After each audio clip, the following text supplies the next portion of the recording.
From ancient agreements between armies to international treaties, terror, torture and Trump.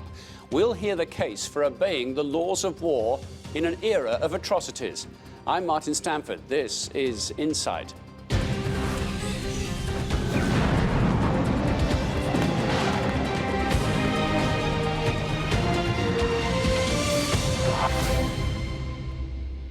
Welcome to Insight. From deals between ancient armies to international treaties signed by hundreds of nations, there have always been attempts to control the chaos of war.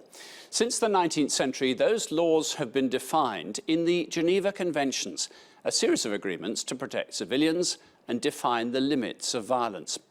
But how strong is the case for the laws of war in an era of terror atrocities, Daesh, and an American president who says he believes torture works? Insight's Yasmin Khutan-Diwan reports.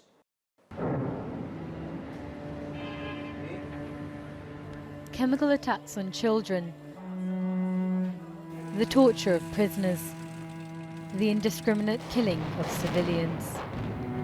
In Syria, the world has watched the true face of all-out war. Are you truly incapable of shame? Is there literally nothing that can shame you? The estimated number of civilian deaths in Syria is thought to be over 200,000. There are rules in war, but not here. There are many, many breaches of the laws of war by all parties in the current conflict. It's unacceptable when states try to create exceptions to very, very well-known and useful precedents and principles.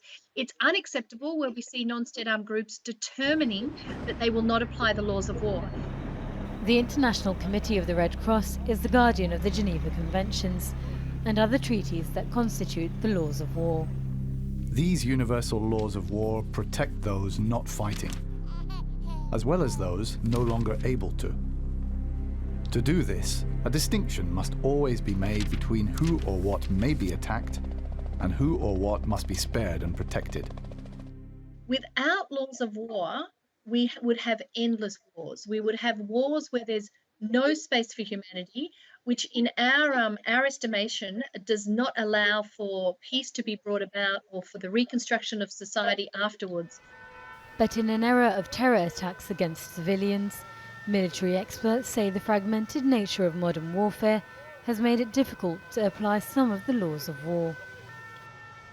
What is not happening in warfare today is the sort of battle of the historic past, the set-piece battle. Massed armies meeting in a defined space, in a defined period of time, have, largely speaking, been eliminated from contemporary conflict. It doesn't mean they necessarily won't happen again, but even when formed army meets formed army, they don't happen like that. You know, the big feature, I suppose, of warfare since, let's say, 1945, would be that your enemy is not readily identifiable. Your enemy may look like a civilian, may look like a non-combatant, and the laws of war have struggled to address that problem.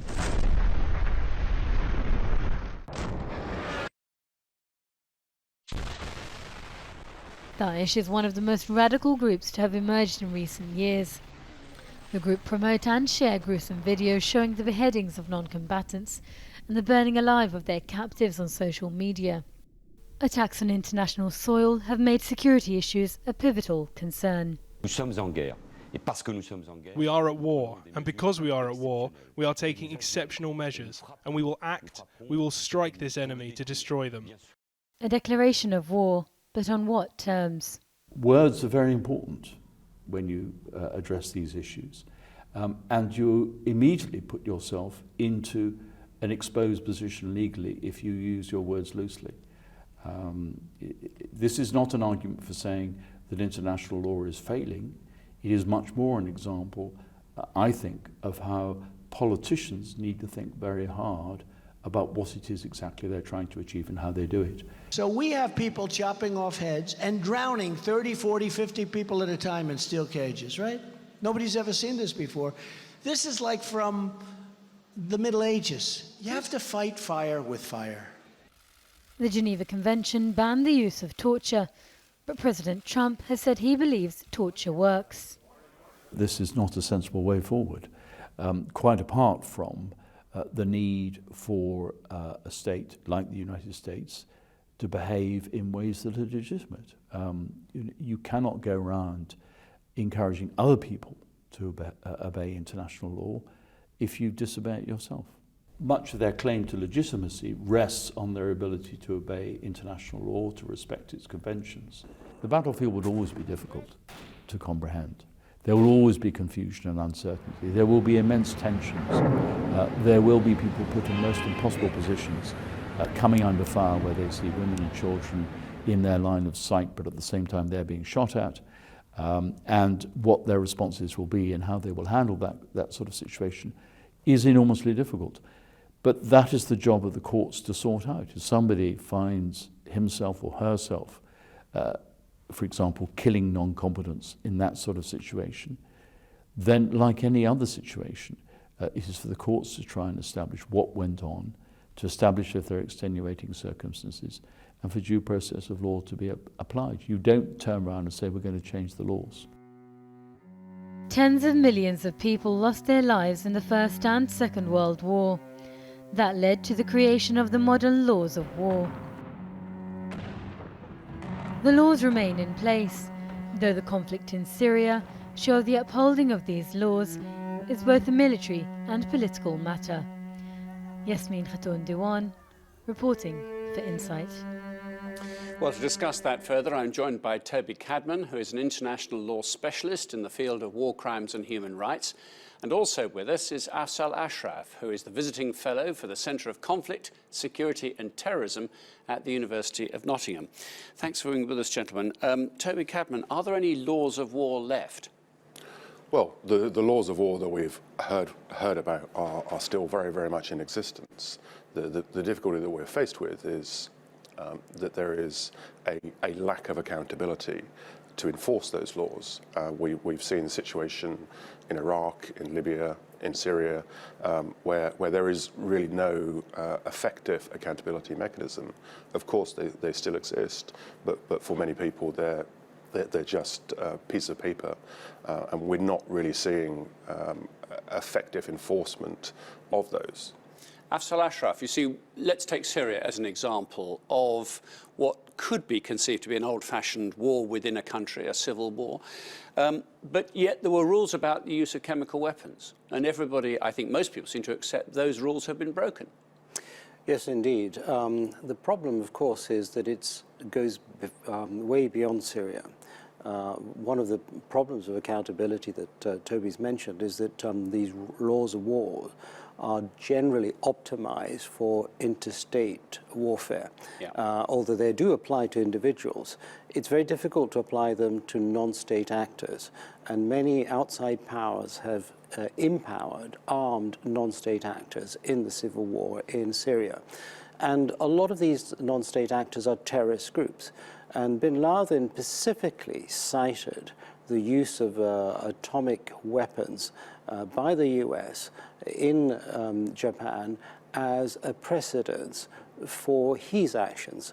What he said was that, and I'm just paraphrasing, is that you have disregarded the basic principles of proportionality and distinction upon which most laws of war rest.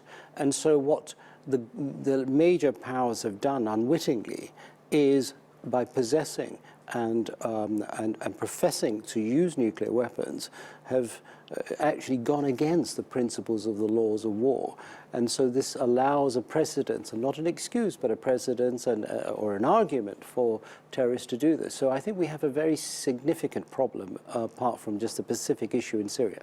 And if we do look at terrorism and modern-day terrorism in all its complexities in all sorts of parts of the world, most of it seems to be perpetrated by the committed fighter against ordinary civilians. There are cases I know of military personnel being attacked, but largely it's against civilians. Now that is a fundamental tenet, what used to be a fundamental tenet, that it was not the thing to do. Absolutely, and it's quite right what we've heard. You know, without providing justification, it is very, very difficult to hold non-state actors accountable if they don't operate in the same way that modern armies do with respect for the laws of war. So it's very, very difficult to... Is the counterpoint, the response to that, though, which is that the West, certainly in the UK and in America, the idea of the war on terror, I mean, that's a nebulous conflict. What do you think that means? Well, that's a question that many people have asked. How can you declare war on a tactic? This is what terrorism is. It's a tactic.